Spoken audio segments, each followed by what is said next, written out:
Coucou tout le monde, aujourd'hui petite vidéo tranquille, j'avais trop envie de faire une vidéo mais j'avais pas de thème précis particulier, j'avais qu'une envie, c'était juste de poser ma caméra et discuter, blablater un peu de plein de petits sujets. Si vous voulez, prenez-vous un petit thé, un petit chocolat chaud, un petit café, je ne sais pas, chin chin santé, et on va commencer. Donc on va tout de suite commencer avec la catégorie beauté. Le premier truc, c'est ce petit sérum qu'en fait j'ai trouvé chez Action en me baladant avec une copine. On a vu qu'il y avait plein de sérums à 1,79 ou 1,89, vraiment un prix dérisoire. Celui-ci c'est pour donner bonne mine et enlever les taches de la peau, mais moi c'était vraiment juste pour l'effet bonne mine à la vitamine C du coup. Et donc c'est de la marque Elisa Jones Laboratories. Je savais pas si quelqu'un connaît, moi je connaissais pas du tout. Quand on est tombé là-dessus avec ma copine, on s'est dit ouais, Action, ça va être encore de la qualité médiocre. Et en fait quand on a regardé les compos et qu'on a scanné sur YouCam, bah en fait c'était vraiment pas si mal. En fait ce petit sérum à 1,79, il était à 80/100, vraiment pas mal. Donc je l'utilise pas tous les jours parce que en fait j'ai peur qu'il m'efface mes taches de rousseur, vu que c'est un peu quand même des taches de la peau, peut-être 3 ou 4 fois par semaine. Après je dis pas que ça vaut les The Ordinary etc,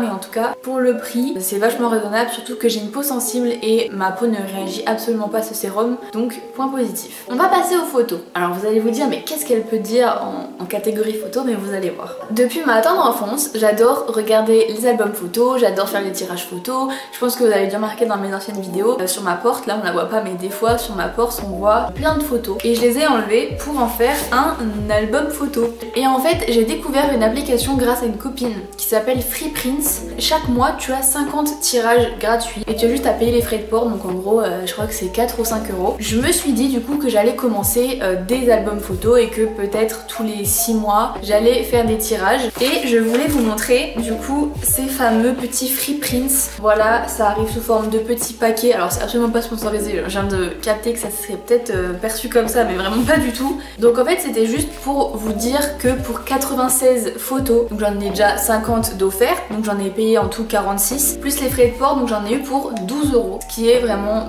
que dalle en fait. Si jamais vous voulez faire des tirages photos et que vous trouvez ça cher sur Cheers, Lalab etc, ce que je trouve totalement vrai en plus, et bien sachez que chaque mois vous pouvez tirer 50 photos gratuitement.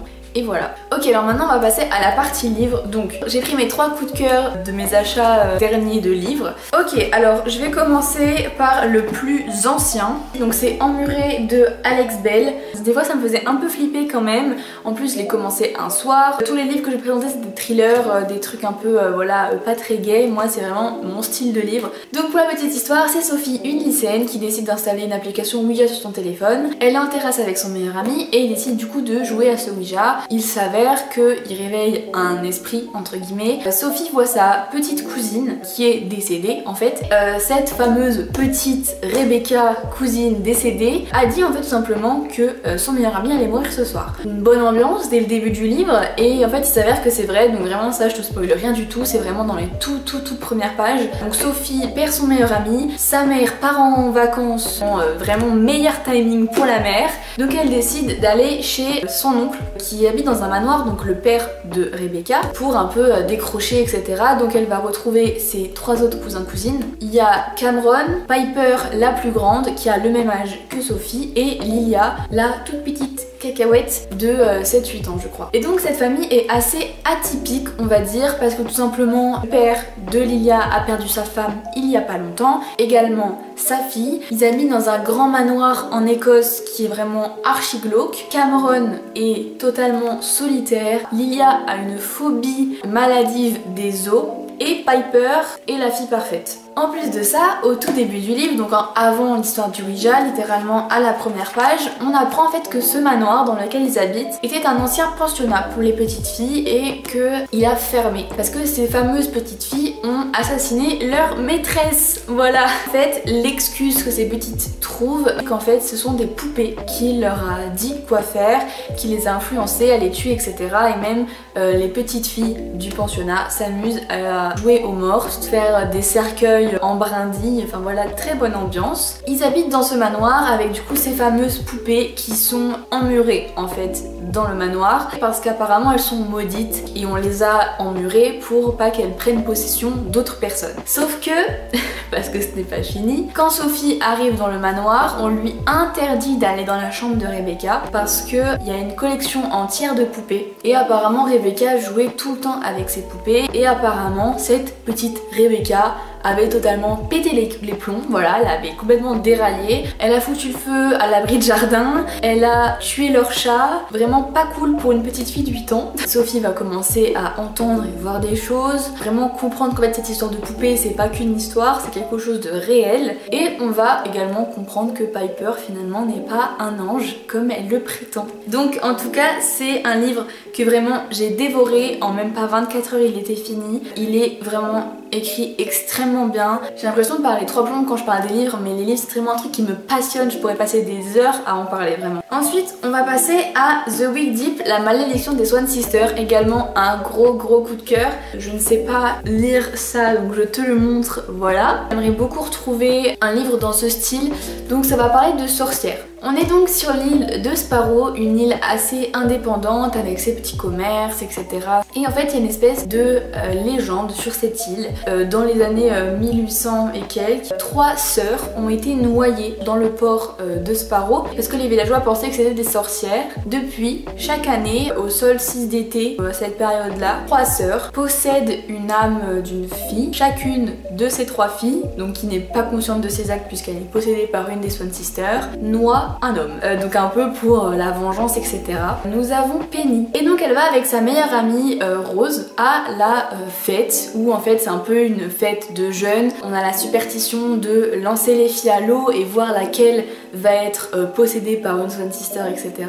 À cette fameuse soirée, Penny va rencontrer Beau, donc qui est un touriste en fait, parce que du coup ouais, cette période ça attire plein de touristes parce que forcément waouh, des sorcières qui reviennent à la vie, etc., qui se vengent, ça fait venir le petit monde. Donc en fait Beau n'est pas un simple touriste, c'est un homme qui vient, voilà, trouver du travail, sauf que c'est pas anodin pour Penny, elle se doute bien qu'il y a quelque chose derrière. On apprendra plus tard du coup ce qui se passe et en fait je peux vraiment pas en dire plus parce que j'ai pas envie de vous spoil.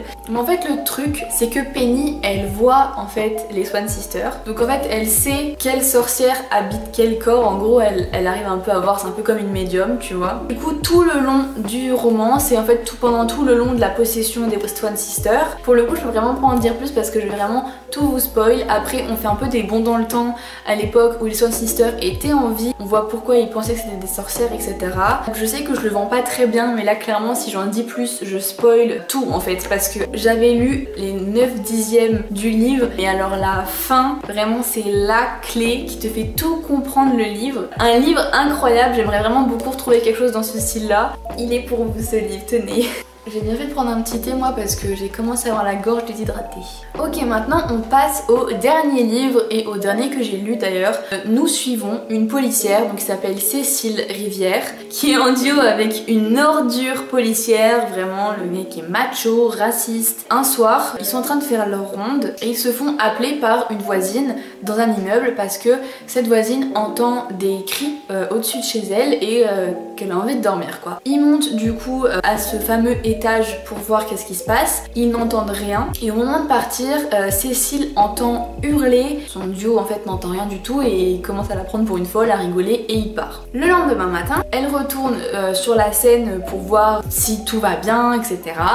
Et elle trouve 2 autres policiers qui en fait lui annoncent que la propriétaire de cet appartement est décédée. Elle s'est fait assassiner la veille, sauf qu'en fait elle a été assassinée dans un chalet de montagne à 100 km. Cécile elle te dit c'est pas possible parce que j'ai entendu quelque chose, et en fait quand elle rentre dans l'appartement pour un peu constater les lieux, elle a directement des instincts, il y a quelque chose qui s'est passé là-bas, donc en fait elle n'arrive pas à comprendre exactement, surtout qu'elle sent une présence, donc la présence de cette femme qui s'est fait assassiner. Suite à ces révélations, elle se fait repérer par un des policiers qui était dans l'appartement. Le capitaine Kermarek va l'embaucher pour enquêter sur des affaires un peu surnaturelles, dans le sens où vu qu'elle sent les présences, elle peut avoir des réponses plus facilement quoi. Elle peut voir les morts, voilà. Elle se découvre des talents de médium, la fille, en 2 semaines. Donc ça c'est un peu l'introduction où tu apprends à connaître Cécile et Kermarek. On va tout le long du livre enquêter sur Audrey. Tout est favorable pour la thèse du suicide, sauf que Cécile est persuadée que ce n'est pas un suicide mais un assassinat encore une fois. Et du coup pendant tout le livre en fait on va enquêter avec Cécile et Kermarek pour savoir qu'est-ce qui s'est passé. Assez dingue comme histoire. Voilà, moi je m'y attendais pareil, pas du tout. T'es à la fin, tu te dis ouais ok bon là c'est pour conclure etc. Je sais la fin de l'histoire. Et non, en fait tu as un petit plot twist qui va changer tout. Donc écoutez, je sais que j'ai parlé beaucoup pour les livres mais c'est un truc qui me passionne énormément. De toute façon si tu es resté tout long c'est que ça t'intéressait. Maintenant on va passer à la catégorie mode. Parce que j'ai trouvé des pépites sur Vinted et j'ai fait des petits lots. J'ai eu 4 blouses pour 5 € et une autre Vinti. J'ai eu un pull neuf, un gilet et un petit haut pour 7 €. Donc voilà. Du coup je vais les déballer ici devant vous et je vais les essayer également. Donc nous avons ici le premier petit paquet. Alors tout d'abord on a ce pull qui est neuf. Est-ce qu'il y a le prix? Il coûtait 15,99 € et j'en ai même pas eu pour 15,99 € en tout. Donc on a ce petit pull de chez Lefties. On a ce petit cardigan, alors ça faisait littéralement je sais pas combien de mois que j'en cherchais un. Donc voilà, un petit cardigan avec des petits boutons un peu beige crème comme ça, je pense que tu vois la couleur. Et un autre petit haut qui est blanc avec des petits détails comme ceci. Et ensuite on a le deuxième, donc là ça va être les blouses. Donc on a cette petite blouse là, voilà, j'adore, je trouve super belle. Ensuite on a une deuxième petite blouse, trop belle, celle-ci me fait trop penser à Elisa. Elle pourrait grave la porter, trop jolie avec des petits détails comme ça. La blouse là j'étais pas sûre, mais je me suis dit dans le doute, elle était à 1 €, je me suis dit je vais la prendre. Je le pensais moins court, mais ça peut toujours passer en soirée ou s'il fait beau, voilà, avec un petit pli devant. Pour terminer, on a cette petite blouse noire épaulette. C'est trop beau. J'espère qu'il va m'aller. Petites épaulettes ici, un peu en cache-cœur là. Et dites-vous que toutes ces blouses, elles m'ont coûté 1 € et que le pull, le petit haut blanc dentelle, le cardigan, ils m'ont coûté 7 €. Donc vraiment j'ai fait des affaires de fou malade. Je suis trop contente. Ok, alors me voilà debout. Je vais essayer du coup tous les petits habits que j'ai trouvés. Et je vais commencer d'abord par ce petit cardigan. Oh, j'adore. Voilà, je t'ai descendu un peu pour que tu vois comment ça rend. J'adore, vraiment trop mimi. Alors maintenant je vais passer au pull. Bah écoute, trop mignon. J'ai l'impression d'être un petit cornet de glace chocolat vanille fraise. Il est tout doux en plus, j'espère vraiment qu'à la machine il va pas dégringoler de matière quoi. Ok, alors pour ce qui est de la petite blouse là, je l'adore. J'ai rien mis en dessous pour voir ce que ça donne. On voit rien du tout, mais pour mon confort, je pense que je mettrai quand même un petit bandeau en dessous. Donc ça sort un peu de mon style, mais justement j'aimerais bien intégrer ce petit style un peu plus femme dans ma garde-robe, donc voilà. Bon alors celui-là vraiment c'est le haul le plus inattendu de cette commande parce que clairement je pensais même pas aimer ce genre de vêtements. Alors je le trouve trop beau. Après je pense clairement que je préférerais avec un pantalon blanc. Pareil il taille super bien, il est bien coupé ici donc il n'y a pas trop de décolleté. Plutôt contente. Ok alors celui-là je le trouve trop beau. Du coup je peux le mettre comme ça et comme ça. Et franchement c'est trop, on dirait un haut de Jasmine dans Aladdin. Pareil je me sens hyper bien dedans. Voilà, pour l'instant zéro déception, je suis trop contente. J'ai encore un coup de cœur. Regardez-moi ça. Bon on voit rien avec mes cheveux. Regardez-moi ça. Le petit détail là des petites manches, on en parle et genre là, enfin vraiment je trouve que le col, donc je sais pas si on voit vraiment la caméra mais je trouve ça trop beau. Ça me fait trop penser à un haut que par exemple la Belle au bois dormant en 2021 pourrait porter tu vois. Enfin on a ce petit haut, alors en soi je le trouve super mignon mais j'ai l'impression qu'il met pas en valeur mes bras. Alors ça se trouve je suis vraiment en plein focus là-dessus et du coup j'arrive pas à apprécier ce haut. Non si il est incroyable, il est trop joli ce haut. Voilà du coup mes petits habits quoi. Je suis trop contente, ils me vont absolument tous. Zéro déception, 10 sur 10. Donc écoutez voilà les copains, je voulais encore vous parler de 3 petits trucs mais je pense que niveau longueur on est pas mal. Je pense que je ferai plus souvent des petites vidéos comme ça chill, genre vraiment ça m'a fait trop plaisir de la faire, j'ai adoré. Merci pour les 1000 abonnés d'ailleurs, c'est un truc de dingue, j'arrive toujours pas à réaliser que j'ai 1000 abonnés, genre c'est énorme. Donc merci beaucoup. En attendant de vous retrouver je vous fais des gros bisous et je vous dis à la prochaine. Bye.